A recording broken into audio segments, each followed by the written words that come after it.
Math मुश्किल है तो क्या हुआ, मैथ मुश्किल है तो क्या हुआ, सीख तो जाते हैं शहर यानी सिटी। शहर बरसात के पानी में डूब भी जाए, शहर बरसात के पानी में डूब भी जाए तो दीवाने महबूबा तक पहुंच ही जाते हैं, तो भी दीवाने महबूबा तक पहुंच ही जाते हैं। Welcome to channel class 11th miscellaneous chapter 2 relation and function. I am teaching you question number 7 function real to real, G real to real. This is domain, this is codomain, this is domain, this is codomain. Real number, all numbers are real. इन्होंने आपको दे रखा है fx x plus 1 and gx 2x minus 3। आपको find करना है f plus g, f minus g और f upon g। आइए start. f plus g, f plus g का मीनिंग होता है fx प्लस में gx। इसका मतलब ये हो गया fx की वैल्यू रिप्लेस कर दीजिए, gx की वैल्यू रिप्लेस कर दीजिए एंड ऐड कर दीजिए, तो ये आपके पास हो जाएगा 3x माइनस 2। फिर आपको चाहिए f माइनस जी, इंटू नहीं पूछा इन्होंने, तो fx माइनस में gx, तो fx we have x plus 1। अब यहाँ पे माइनस आ रहा है तो आप g के साइन चेंज कर दोगे, तो कुछ नहीं करना, सिर्फ आपको ऐड और सब्ट्रैक्ट करना है। तो x minus 2x minus x हो गया, प्लस में 4 हो गया, तो ये भी आपका ब्यूटीफुल आंसर, ये भी आपका ब्यूटीफुल आंसर। थर्ड पार्ट इन्होंने पूछा है f अपॉन में g, तो हमें समझ में आया fx अपॉन में gx, राइट। इसके भी डोमेन और कोडोमेन रियल नंबर ही रहेंगे। तो fx आपको दिया गया है x प्लस 1 और gx आपको दिया गया है 2x माइनस 3, ये आंसर आ गया। लेकिन जब आप पीछे आंसर देखोगे तो आपको एक चीज़ और लिखी गई होगी, x is not equal to 3/2, correct. तो ये तो आंसर हो गया। ये कैसे आया ये मैं आपको बता देता हूँ, क्योंकि ये डिनोमिनेटर है और डिनोमिनेटर 0 नहीं होना चाहिए, वरना इन्फिनिटी आ जाएगा, x की वैल्यू नहीं दे सकते। तो इसलिए आपको यहाँ बताना होता है कि x की वैल्यू क्या नहीं हो सकती। तो x इक्वल टू 0, तो x इज इक्वल टू क्या आ गया 3/2। तो ये वैल्यू हम इसके अंदर नहीं रख सकते, वरना ये क्या हो जाएगा अनडिफाइंड। तो ये सिंपल f प्लस जी, f माइनस जी, f अपॉन में g। ओके, तो दिल लगा के सीखो और पूरी कोशिश करो। शेर का मीनिंग मैं आने वाली किसी वीडियो में बताऊंगा। तो था शहर बरसात के पानी में डूब भी जाए, दीवाने तो महबूबा तक पहुंच ही जाते हैं। तो अब आइए क्वेश्चन नंबर 8। ये फंक्शन दिया गया आपको रोस्टर फॉर्म में 1 2 0 -1, रेड कलर में आप देख रहे हैं x सारे अलग अलग हैं, 1 3 -1 -3 ये y है, ये सारे अलग भी हो सकते हैं और सेम भी हो सकते हैं। तो ये डोमेन हो गया और वो रेंज हो गई। ये आपको फंक्शन डिफाइन किया गया है by fx is equal to ax plus b। ये स्ट्रेट लाइन की इक्वेशन होती है, इसको y भी कहा जाता है। तो आप fx की जगह y भी लिख सकते हैं। ax प्लस b, a और b ये बिलोंग करते हैं z से, यानी कि 1 2 3 नेगेटिव पॉजिटिव। जो फंक्शन डिफाइन है वो है z टू z। हर फंक्शन के क्वेश्चन में ये वाला सेक्शन जरूर दिया गया होगा। z नेगेटिव पॉजिटिव, ठीक है, और 0 नेचुरल नंबर लेंगे, ये भी पॉजिटिव नेगेटिव ये लेंगे, 1 2 3। अब आपको करना क्या है, इस क्वेश्चन में a और b की वैल्यू निकालनी है। तो क्योंकि ये fx है और जो ये वैल्यू आती है यहाँ पे जो हम रखते हैं वो इसी फंक्शन से रखते हैं, इसलिए ये सारी की सारी वैल्यू इसकी इक्वेशन को क्या करेगी, सेटिस्फाई करेगी।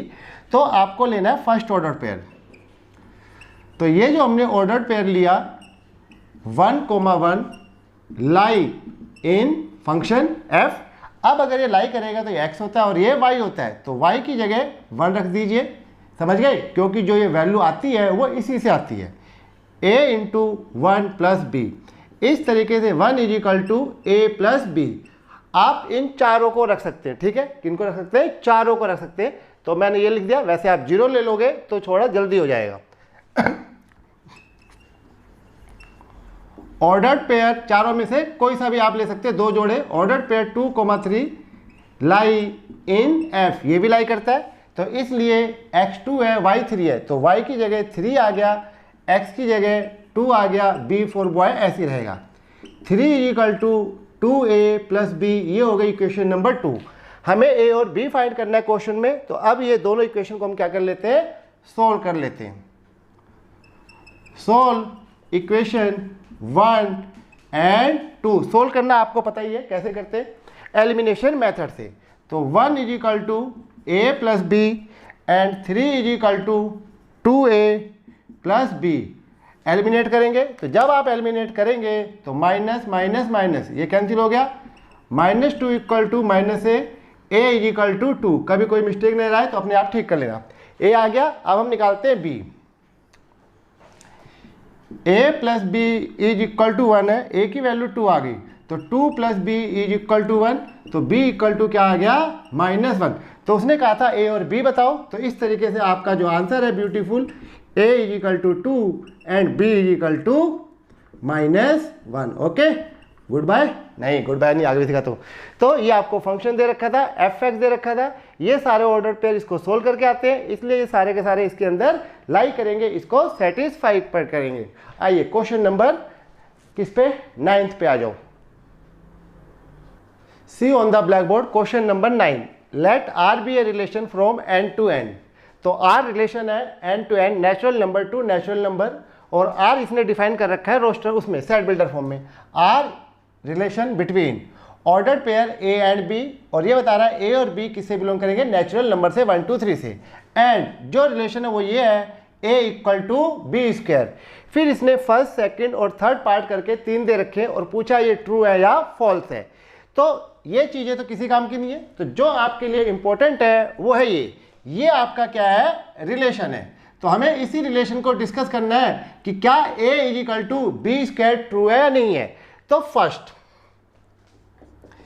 ये जो आपको फर्स्ट दिया गया है, इसमें इसने कहा है क्या a बिलोंग करता है किससे, r से, यानी कि r के अंदर a है, तो वो चेक करते हैं, क्योंकि a और b दोनों नेचुरल नंबर है। तो फॉर एग्जांपल हम यहाँ पे एग्जांपल लेंगे 1, 1, तो a भी 1 हो गया, b भी 1 हो गया, तो दिस इंप्लाइज, तो जो रिलेशन है a is equal to B square. तो जब आप यहाँ पे 1 रखेंगे, यहाँ पे 1 रखेंगे, तो 1 इज इक्वल टू 1, तो ये आपका क्या आ गया, ट्रू। बट ये तो 1 के लिए हुआ, आगे और भी तो है, 2, 2 ये रखिए, a और b दोनों क्या हो गए, सेम हो गए, 2 और 2। तो इस तरीके से ये इंप्लाइज हो गया 2 इक्वल टू 2 का स्क्वायर, कितना हो गया 4। तो क्या आपको ये दिखाई दे रहा है कि 2 इक्वल टू 4 है, नहीं, नो। इसी तरीके से 3 3 भी नहीं होगा, 4 4 भी नहीं होगा, तो इसका मतलब ये हो गया a does not belongs to r। तो जो इसका आंसर है वो ये पूछा था ट्रू या फॉल्स, तो ये आपका क्या है, फॉल्स है, यानी कि नॉट ट्रू। तो इसका आंसर नो में आएगा। Second part, ordered pair A B lie करता है आर में, तो क्या ये इंप्लाइज होगा कि B A belongs to R. तो इसमें ये पूछना है क्या ए आर के अंदर है, तो अगर ए बी आर के अंदर है तो क्या बी ए बी आर के अंदर होगा। चलिए ए बी, ए और बी दोनों अलग अलग लेने, तो ऐसे कोई ऑर्डर पेयर नहीं मिलने वाला है। तो मान लीजिए हमने ए को 1 दिया और बी को 2 दिया, तो ये बिलोंग करता है आर से, क्या होगा ये, नहीं, 1 इज इक्वल टू 4, ऐसा तो होगा ही नहीं। अब जब उल्टा आप करके देखोगे 2, 1, ठीक है, बी ए का मतलब क्या हो गया 2, 1, लेकिन क्योंकि आपको ऐसा कोई ऑर्डर पेयर यही नहीं मिल रहा, यही चीज फॉल्स आ रही है, तो ये तो हो गया 1, 2, 1, 3, 2, 2, इस तरीके से बहुत सारे आप ढूंढ सकते हो, 3, 4, 4, 5, तो 1 इक्वल टू 4 ये नहीं है। तो जब आपके पास ये ही वाला एग्जिस्ट नहीं कर रहा, तो उल्टा तो चेक करना ही नहीं है, तो इसका आंसर भी क्या है, नॉट ट्रू। मीनिंग अगर ए बी आर से बिलोंग करेगा तो इंप्लाइज करना है बी ए, यानी इसका उल्टा भी क्या इससे बिलोंग करेगा, तो उल्टा तो यहां सवाल ही पैदा नहीं हो रहा, क्योंकि पहले ही ऑर्डर पेयर 1 2 नहीं आ रहा, तो उल्टा हम चेक नहीं करेंगे। यही चीज तीसरे में है, तीसरे में यह है इफ ए बी बिलोंग करता है आर से एंड बी सी ये बिलोंग करता है आर से, सी कोई नया एलिमेंट आता है, देन आपको ये चेक करना है ए सी बिलोंग करता है आर से। तो ये ऐसे होता है जैसे मैं तुम्हें जानता हूं, तुम सोहन को जानते हो, अब चेक करना है क्या मैं सोहन को जानता हूं। तो जैसा आपने देखा यहाँ पे A B belongs to R, तो 1, 2 वही इस कंडीशन को सेटिस्फाई नहीं करेगा, यानी कि अगर आप यहाँ पे ए बी लिखते हैं तो ये इंप्लाइज हो जाएगा A is equal to B square, B C लिखते हैं तो ये इंप्लाइज हो जाएगा B is equal to C square. Then अब आपको चेक करना है ए और सी, तो ये इंप्लाइज हो जाएगा a is equal to C square. तो क्या a is equal to C square होगा? नहीं होगा। तो जैसे हमने कहा a equal to B square है, तो ये बी स्क्वायर तो नहीं है, तो इसका मतलब इसका आंसर भी क्या है? नो, यानी कि not true. A C belong नहीं करता है आर से, that is ordered pair A C does not belongs to R, इसलिए स्टेटमेंट फॉल्स हो गई। करेक्ट, समझ गए? अब अगर आपको ज़्यादा ना समझ में आए तो कोई चिंता की बात नहीं है, 12वीं क्लास में इस टाइप के बहुत क्वेश्चन आएंगे, तो फिर आप ज़्यादा अच्छी तरह सीख जाओगे। फिलहाल यहाँ पे जो भी आप समझ सकते हो समझ लीजिए। क्वेश्चन नंबर 10 में आपको ए सेट दे रखा है 1 2 3 4, बी दे रखा है 1 5 9 11 15 16, और ये आपको एफ दे दिया, यानी कि एक रिलेशन दे दिया जिसको इसने एफ से नोट कर दिया 1 5 2 9 3 1 4 5 2 11। अब इसकी बात सुनिए, आर द फॉलोइंग ट्रू, नीचे फर्स्ट और सेकंड बना दिया, पूछ रहा है क्या ये दोनों ट्रू है? तो फर्स्ट पार्ट में कह रहा है F is a relation from A to B, कि जो एफ है वो क्या है? रिलेशन है फ्रॉम ए टू बी। तो रिलेशन में तो कोई वो रिस्ट्रिक्शन है ही नहीं, रिलेशन तो सारे के सारे फंक्शन हो चाहे रिलेशन हो, हर चीज क्या होती है? रिलेशन होती है। तो yes, F is a relation. भाई क्यों है? राइट, तो वो इसलिए है कि जो एफ है वो सबसेट है किसका? ए क्रॉस बी का। ओके, तो ये रिलेशन तो हो गया। अब ये चेक करना है एफ इज ए फंक्शन। क्या एफ फंक्शन है? फंक्शन चेक करने के लिए हमें एक्स को ध्यान से देखना होता है। हर फंक्शन रिलेशन है, राइट, याद रखना, every function is a relation. X को देखिए 1, एक्स को देखिए 2 3, कोई रिपीट नहीं होना चाहिए, 4 2, तो ये हमने बात पकड़ ली। तो हमने देखा कि जो ये रिलेशन दे रखा था, फंक्शन दे रखा था, इसमें जो है 2 क्या हो गया? रिपीट। तो इस क्वेश्चन का जो आंसर है वो ये है फॉल्स, यानी कि no, F is not a function. क्यों नहीं है? उसका जवाब आपको लिखना है 2 इज रिपीटेड। बस इतना काफी है, ठीक है, अपनी हिंदी वाले सब समझ जाते हैं। ओके, 2 इज रिपीटेड, तो ये फंक्शन नहीं है। Okay, enjoy this. तो ये सारे क्वेश्चन आसान है, राइट। अगले क्वेश्चन को ध्यान से बुक में देखिए। क्वेश्चन नंबर 11, ये बुक ने दे रखा है कि जो एफ है वो सबसेट है जेड क्रॉस जेड का। करेक्ट, तो जैसा एफ है तो Z cross Z, A cross ये तो सब दे रखा हुआ है, यानी Z to Z. Defined by, वो फंक्शन जो डिफाइंड है वो ये है एफ सेट का ब्रैकेट, ऑब्वियस है सेट के में आता है, order pair A B A plus B, ये एक्स हो गया और ये आपका वाई हो गया। ए और बी दोनों बिलोंग करते हैं किससे? जेड से। अब ये जानना चाहता है इज एफ ए फंक्शन, क्या एफ एक फंक्शन है? उसके लिए फंक्शन में एक्स रिपीट नहीं होना चाहिए। तो हमें ये देखना है कि क्या एक्स रिपीट हो सकता है, तो क्योंकि ये एफ सबसेट है जेड क्रॉस जेड का। तो चलिए इसमें हम कुछ पुट करते हैं। तो जैसे मान लीजिए ए मैंने 0 पुट किया और बी मैंने 1 पुट किया। अब अगर ए 0 पुट करूँगा तो ये ऑर्डर पेयर यहाँ पे और यहाँ पे, तो 0, 1, 0 प्लस 1, तो ये हो गया 0, 1 हो गया। इसी तरीके से अगर मैं पुट करता हूँ ए 0 और बी इज इक्वल टू 2, कर सकते हैं।